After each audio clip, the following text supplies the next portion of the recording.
accept your surrender.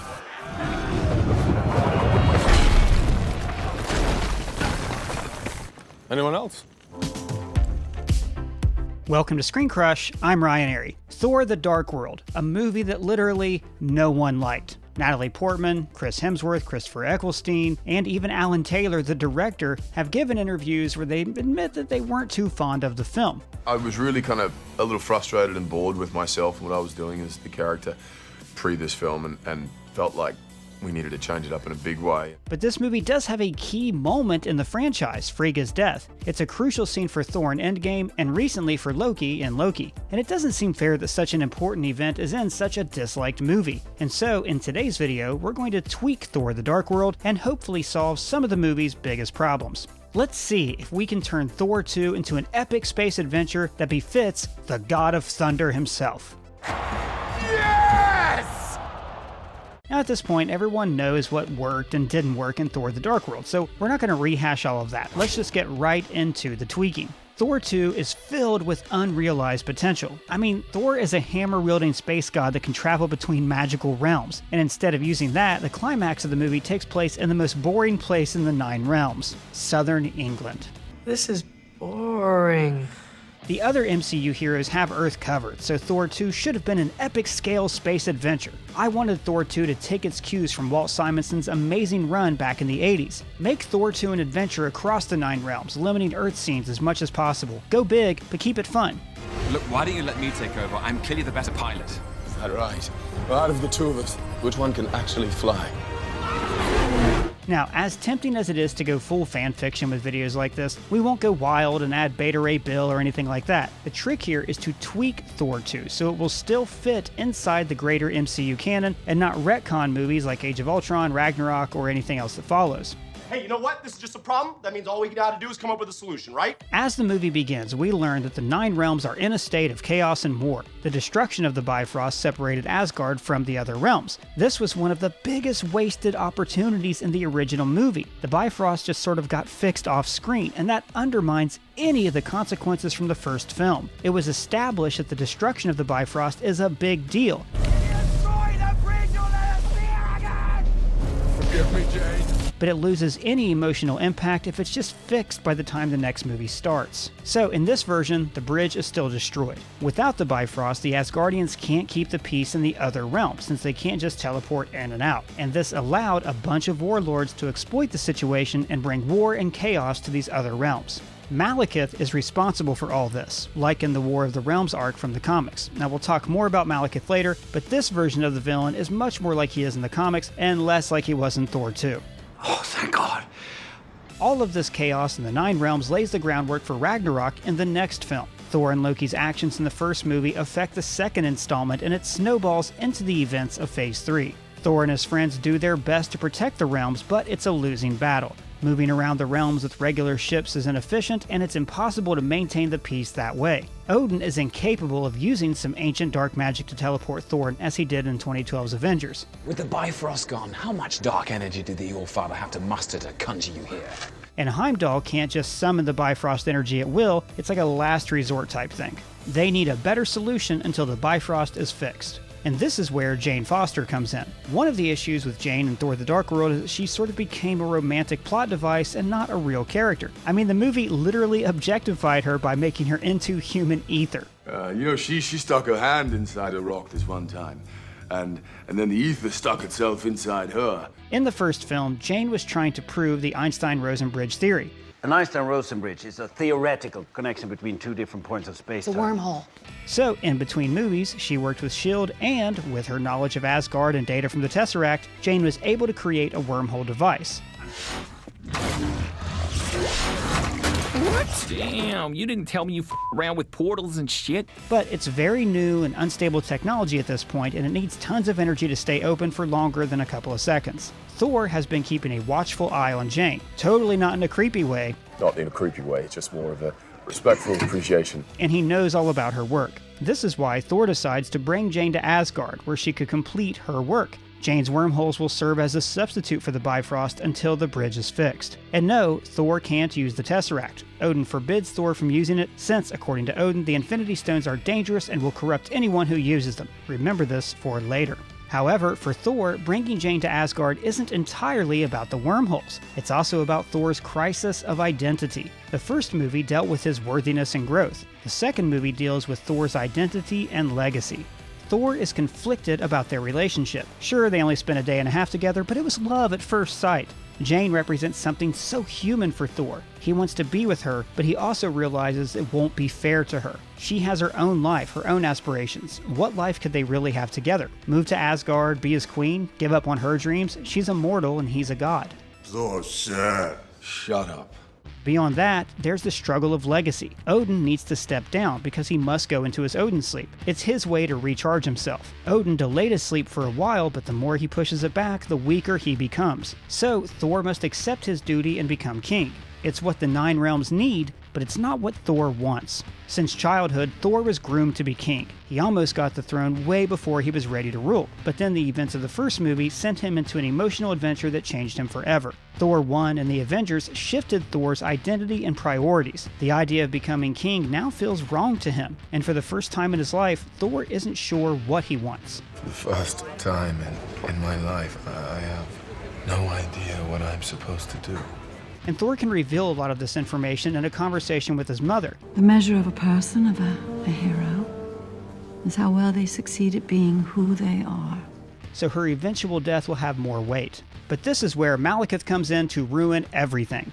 In this version, Malekith is a powerful dark magic user. Malekith hates Odin with all of his heart. I'll explain why soon, and it's a big twist. Malekith fuels the chaos in the realms and acts like some freedom fighter, someone who's going to free the realms from Odin's oppression. Malekith preaches that Asgard has become weak, even using Loki's actions on Earth as proof that Odin is losing control, which is why now it's time for the other realms to rise up against these tyrannical gods. The War of the Realms, which actually should have been the name of the movie. Much better than The Dark World. I like it. I know, it's great, right? Another! Malekith allies with Loki, knowing that the mischievous god is the key to achieve his goals. He doesn't appear in Asgard physically, he uses magic to create a type of astral projection. So Malekith and Loki strike a deal. Two villains who have very different motivations working together. There's no real trust here, since they both know they're each just using each other till one of them betrays the other. And the enemy of my enemy is my friend. And at this point in the movie, Loki is filled with venomous anger toward Thor and Odin, and Malekith uses it. I am on the verge of acquiring everything I am owed, and when I do, it'll be because I did it. Malekith's real motivation isn't to become king, but it's to hurt Odin in every personal way possible. Burn Asgard, kill his people, ruin everything that Odin built. And only once Odin is left with nothing, then Malekith will kill him. Your punishment must be more severe.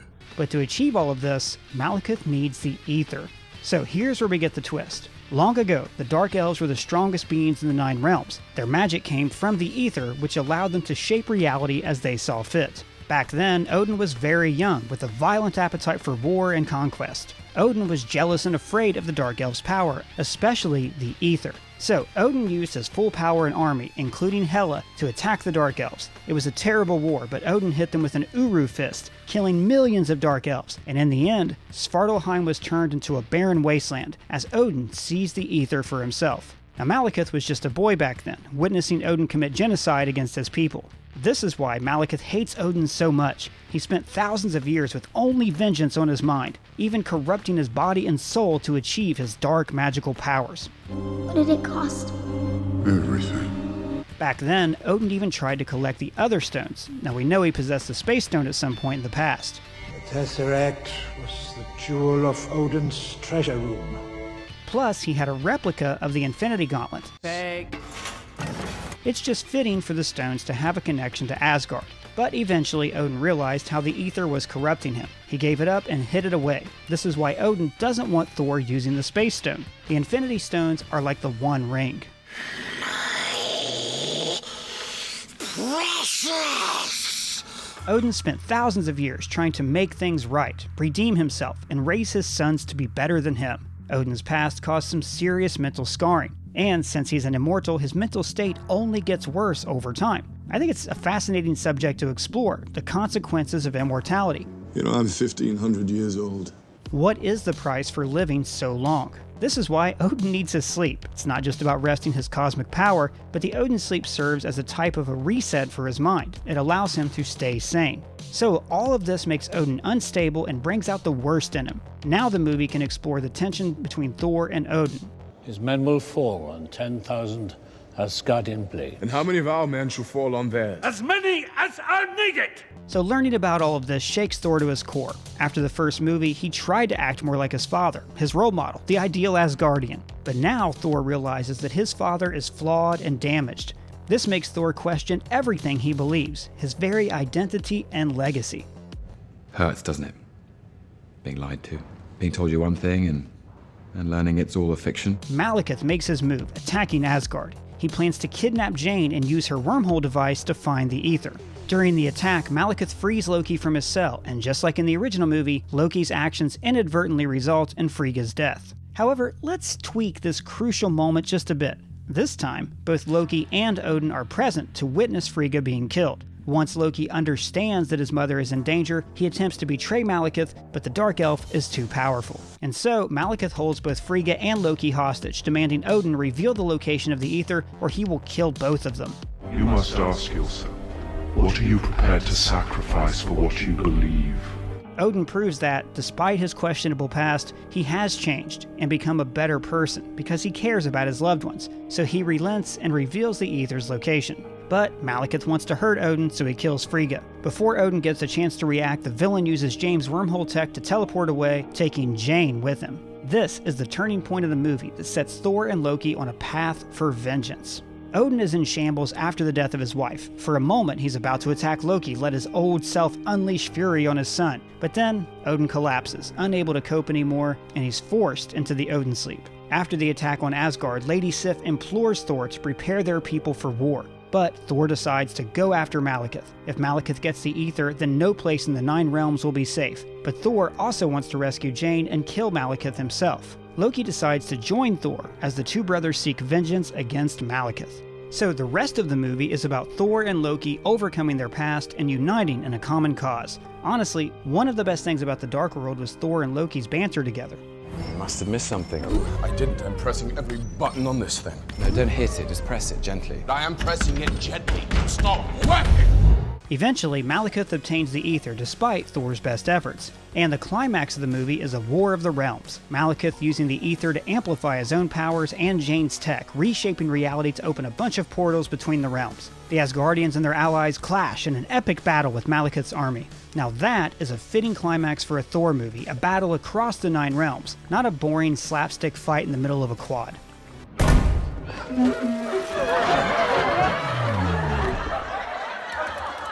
During this battle, Loki sacrifices his life and dies to save Thor. This is of course a fake death, but seeing his brother die sends Thor into his warrior madness state. This is something Marvel didn't explore in the movies, Thor going berserker. It's basically Thor hulking out, minus the stretchy pants. They were the stretchiest pair they have. And this works for a sequel that deals with mental stability and identity. The war ends with Thor defeating Malekith. I guess it would be badass if Thor killed the Dark Elf in some brutal Zack Snydery way. Malekith spent countless years being a slave to his vengeance. Now Thor is faced with the same dilemma. He wants revenge for his mother's death, but how long until this obsession destroys him? He'll be the latest to feel my vengeance. Fate wills it so. Psychologically speaking, vengeance rarely brings the catharsis we hope for. So let's just say that Jane creates a portal to the sun or something, and Thor sort of hits Malekith into it with his hammer. Death by sun. I guess that's a more family-friendly way to go, right?